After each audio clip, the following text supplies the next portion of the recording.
Namaskar and Jai Hind.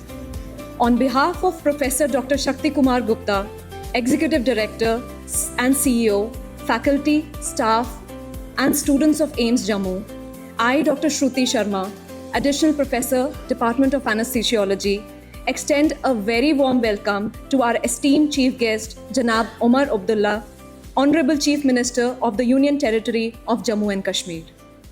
We express our profound gratitude to the Honorable Chief Minister for sparing valuable time from his busy schedule to visit AIIMS Jammu.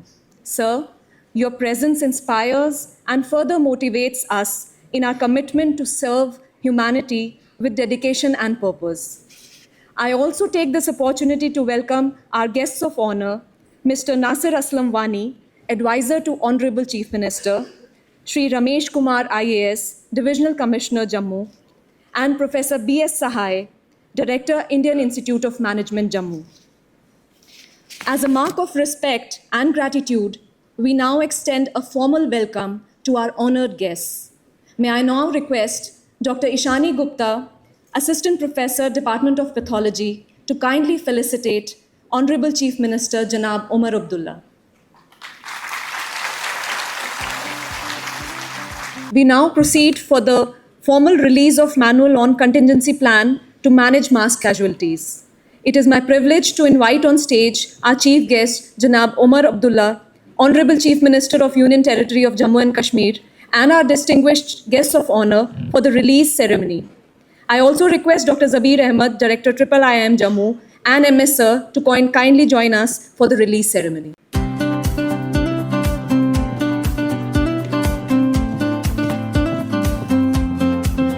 Thank you, sir. This is indeed a proud moment for our institution. Before I have the honor of inviting our esteemed chief guest to address the gathering, allow me to present a brief overview of the remarkable and illustrious journey of our Honorable Chief Minister. Janab Omar Abdullah is the current Chief Minister of Jammu and Kashmir, having assumed office for the second time in October 2024. His earlier tenure as Chief Minister spanned from 2009 to 2014.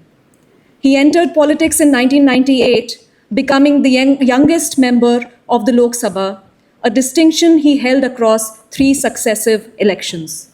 He was the Union Minister of State for External Affairs and Commerce and Industry during his tenure in the central government. In 2009, he became the youngest and the 11th Chief Minister of Jammu and Kashmir, after forming a coalition government with the Indian National Congress. His leadership has been marked by efforts to modernize the state's governance while navigating its complex political landscape. Janab Omar Abdullah received his early education at Burnhall School, Srinagar, and later at Lawrence School in Sanawar, Himachal Pradesh. He is a Bachelor of Commerce graduate of Sydenham College of Commerce and Economics. Before stepping into the world of politics, he was employed with the ITC Limited and the Oberoi Group, where he gained experience in the corporate world. A prominent political leader, Janab Omar Abdullah, is recognized for his vision, which combines progressive ideas with a focus on inclusivity and development. His leadership is also seen as dynamic and youthful, inspiring a new generation of political engagement. His proactive support for economic reforms and educational and health initiatives in the region further underscores his dedication to building a stronger future for Jammu and Kashmir. As a leading political figure in J&K politics, Janab Omar Abdullah has consistently demonstrated his political and administrative acumen. Seen as a youth icon, Janab Omar Abdullah possesses a forward-looking and inclusive vision for J&K. With the utmost respect, I now have the privilege of inviting Janab Omar Abdullah, the Honorable Chief Minister of Union Territory of Jammu and Kashmir, to kindly address the audience. Executive Director and CEO of AIIMS Jammu, Professor Shakti Gupta Sahab, Divisional Commissioner Jammu, Ramesh Kumar Sahab, Director AIIMS Jammu, Professor B.S. Sahai Sahab, B.C. Samba, members of the faculty of AIIMS Jammu, staff, students, ladies and gentlemen.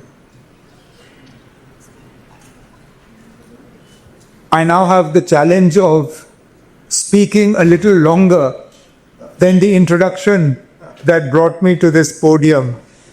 But let me begin with the actual purpose with which I am here and say that very rarely do I get an opportunity to inaugurate or unveil something that I hope to God never has to be put to use. Almost every time a person in my position is asked to cut a ribbon or to unveil something, it's for something that we want people to use. A hospital, a school, an education institution, a bridge, a road, a water supply scheme. Today, I've been asked to release and make available a manual for disaster management and how to cope with a mass casualty event.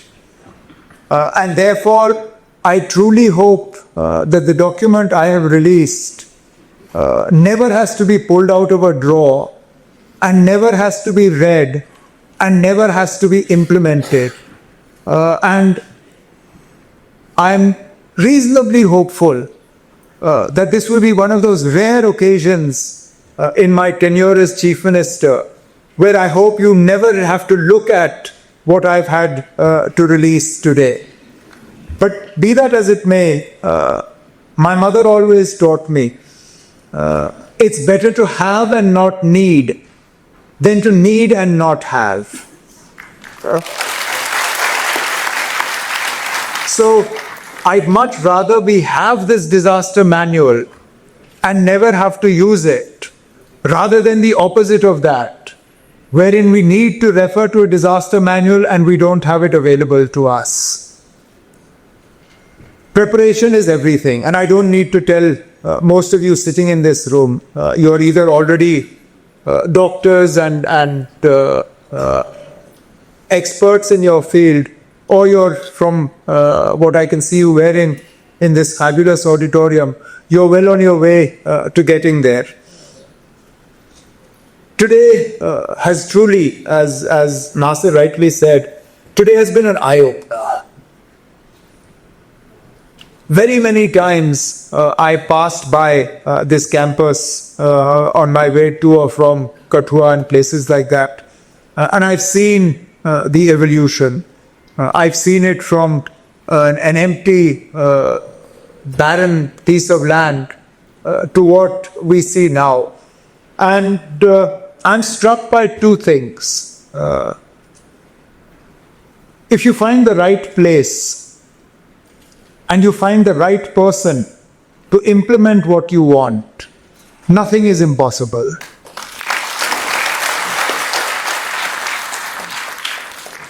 Three and a half years ago, none of this existed.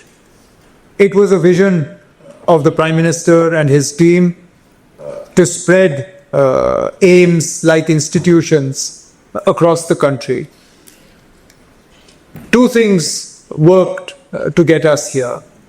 One, whoever was responsible for identifying the site found one that was easily accessible, required relatively little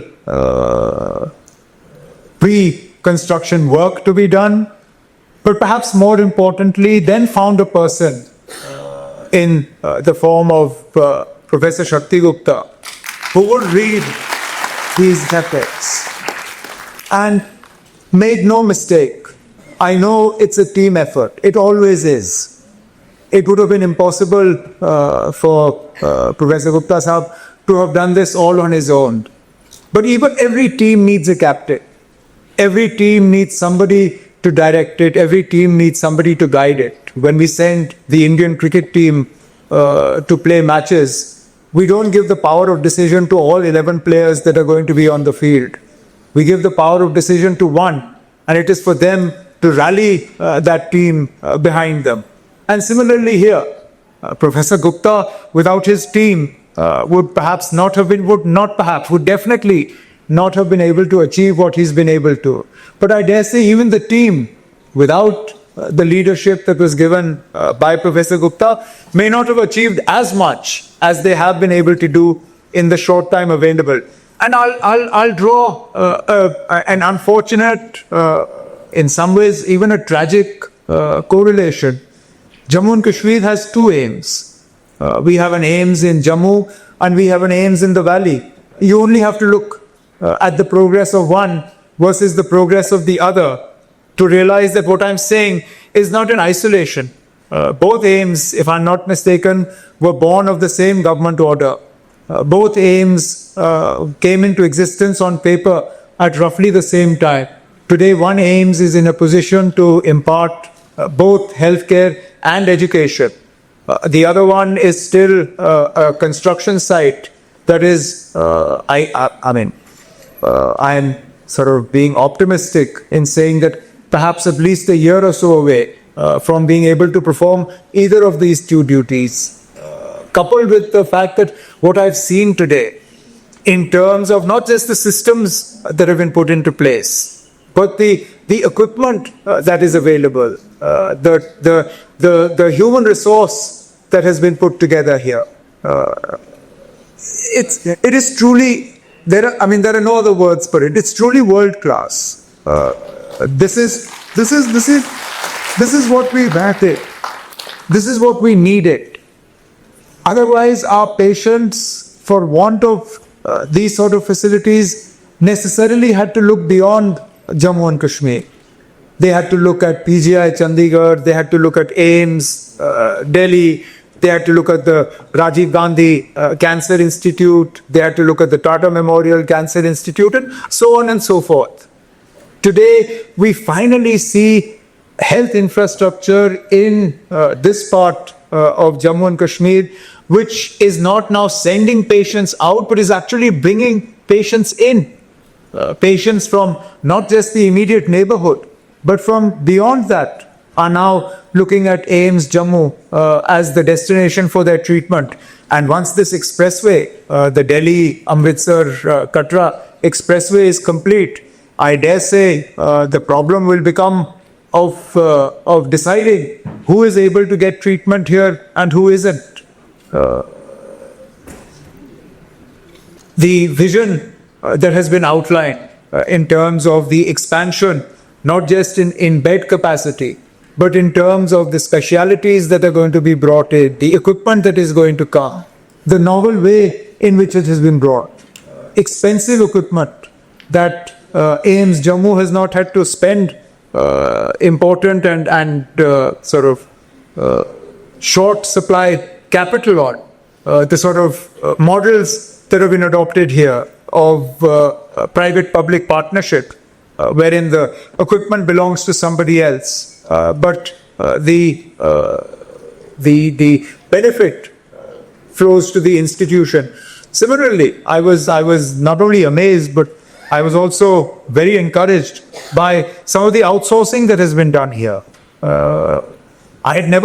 We'd obviously always heard about outsourcing of cleanliness or outsourcing of catering, but this was the first time I'd heard of outsourcing of linen, because that's one of the major areas of concern, particularly in government hospitals. When you look at the quality of the linen that we provide our patients, when you peel back the blanket and you see that sheets or pillowcases that are supposed to have come from the cleaner still have stains on them. So these are sort of innovations or ideas that I think their time had actually come a long time ago. And I hope that other hospitals, both within Jammu and Kashmir and within our neighborhood, neighboring states, are also going to be able to follow. From my side, I can only assure Professor Shakti Gupta Saab and his team that so long as I am here, whatever it is that we can do from the administration in Jammu and Kashmir to assist AIIMS to grow and to fulfill the mandate that you have set yourselves. It's for a hospital to say that we want to be a painless place. It says a lot. It says a lot about the confidence that all of you have in what you have set up here. Because otherwise, hospitals are places that are really filled with pain. But to be able to say that the level of pain that you feel coming in is not the level of pain you will feel when you're here, and definitely when we send you home from here, you will go back from here a pain-free individual.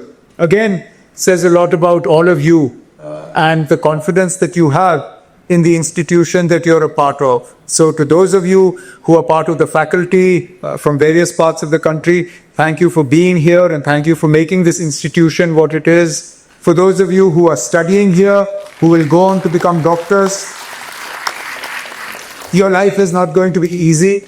But again, it is for people like myself to ensure that where you face trouble, we step in. And my immediate reference is to the unfortunate incident that we saw in a hospital in Jammu yesterday. Doctors should never be the brunt of a physical assault. Doctors put their comfort as second. Doctors put their family lives as on the back burner. Doctors put a lot of free time and sleep and restful nights on the back burner to be able to give treatment. And look, it's the way of life. You can't save everybody. And it's not the doctor's fault. Because let's face it, whatever religion we belong to, ultimately the decision of life and death does not lie in the hands of the doctor. It lies in the hands of the Almighty. And to try and punish or to assault a doctor for something that is not the doctor's fault is unacceptable. And therefore, when I heard about this today, I immediately got in touch with our administration people and I said, this cannot be tolerated. You will have to file a case against the person who assaulted the doctor, and you would have to make that. This is because if we grow protect our purpose, how do we expect our doctors will impart treatment tomorrow? If a doctor is going to be afraid, treat a patient. If a doctor is going to be afraid of what the outcome possibly could be, then that is a doctor who will not be able to do the duty that they're supposed to do. So rest assured, so long as I am here, my government will do everything possible to ensure that all of you in the medical profession have a safe environment within which to conduct and carry out your duties, and also the best possible infrastructure. I doubt whether we would ever be able to match what AIIMS Jammu has put in front of us. So we will definitely try. I think this institution now stands for us as the Mount Everest of what a facility is willing to see should it light, can it light, and hopefully will reply. So once again, thanking Professor Gupta and this scheme for inviting me here. Thank you very much for showing me what is possible. A number of things have been eye-openers, not the least of which was these emergency medical kits that I saw. I never knew of the existence of these. But again, an amazing innovation that we hope we don't have to use. But I'm glad that here I wish all of you, as a part of the AIIMS family, the very best of luck, and may you continue to grow and may you continue to treat the people at their most vulnerable. Thank you very much. Thank you very much, sir. We are deeply grateful for your inspiring and insightful words.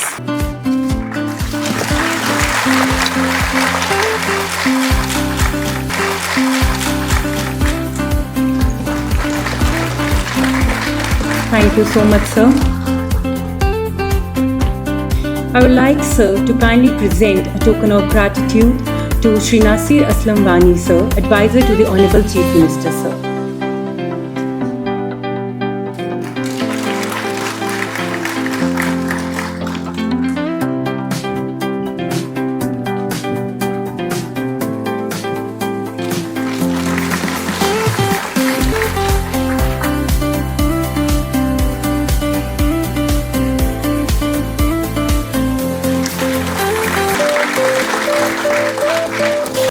extend our heartfelt thanks to Janab Omar Abdullah, Honorable Chief Minister of the Union Territory of Jammu and Kashmir, for gracing this occasion with his distinguished presence and inspiring words. I also take this opportunity to extend our sincere thanks to our guests of honor, Mr. Nasir Aslamwani, Shri Ramesh Kumar IAS, Professor B.S. Sahai, Dr. Zabir Ahmed, for honoring us with their gracious presence.